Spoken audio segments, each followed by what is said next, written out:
a year old, which is a healthy calf. It was expensive. He said, I'm going to give him a good offering. If I give God $100 offering, maybe he'll accept my messiness. He said, well, maybe God will be pleased with me if I bring him 1,000 rams or 10,000 of oil, the quality precious oil. If I give God stuff, maybe he'll put up with my stuff if I just give him stuff. And if I sin bad enough, watch this, because now they move into a season of idolatry. He says, now, if he won't accept my money, maybe he'll accept my child. Because in that particular day, according to the Old Testament writ, they would offer their children as sacrifices. God is not looking for a look. He's looking for a life. Will you write it down? He wants your life, my brother. He wants your life. This is why dieting never works. Because if your spirit and if your mind is greedy, y'all not talking to me. It's not what's on your plate. It's what's in your mind. That's why it's not a diet. It has to be a lifestyle change. See, you got to recognize I'm not doing this. And most people say, well, I'm not going to eat this for a week or two. And, at the end of the day, it's how you look at food. It's not how you eat the food, it's how you look at it. When you begin to look at food differently, then you'll eat differently. It's how you begin to look at your body. Most folks, do you know that most folks are on a sin diet?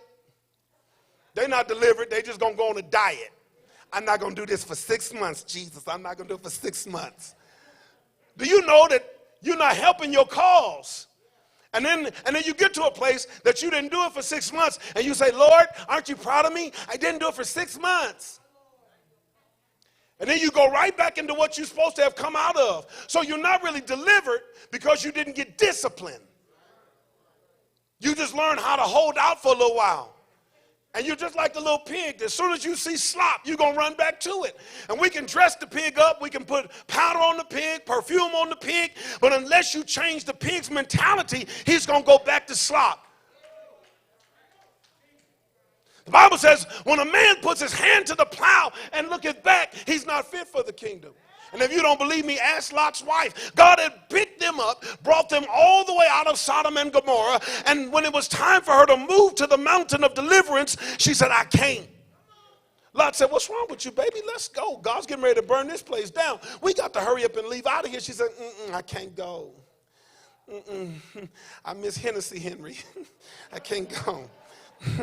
I miss Cindy. I miss, the spot that I used to kick it at, the twerk spot. I miss all of that. I can't go. I know we're supposed to be going towards victory, but I can't go because I'm stuck. And how many of you all know that oftentimes it's not what you do with your hands, it's where God is in your head. And until you get delivered in your mind, that's why we have to have the mind of Christ. Because until God frees your mentality, he'll still hold your movement. A lot of people want to move in a different way, but your mind is not moving. And until you get God on your mind, you won't ever change your ways. And until you change your mind, you'll go back every time. Romans 12 says, and be not conformed to this world, but be transformed by the renewing of your mind, that you can prove what is that good, acceptable, and the perfect will of God. It's not a diet, it's a discipline. Write it down. It's not a diet, it's a discipline. And you have to make sure that you discipline yourself for your destination. Brothers, I pray that you hear this to this morning, that you have to discipline yourself for your destination. It's not where you are today, it's where you're going tomorrow. So that's what we live our lives according to, the next step. It's the next phase, because God is not excited about posture. God is positioned for purpose. A lot of people give the posture, but posture without purpose doesn't do God any good.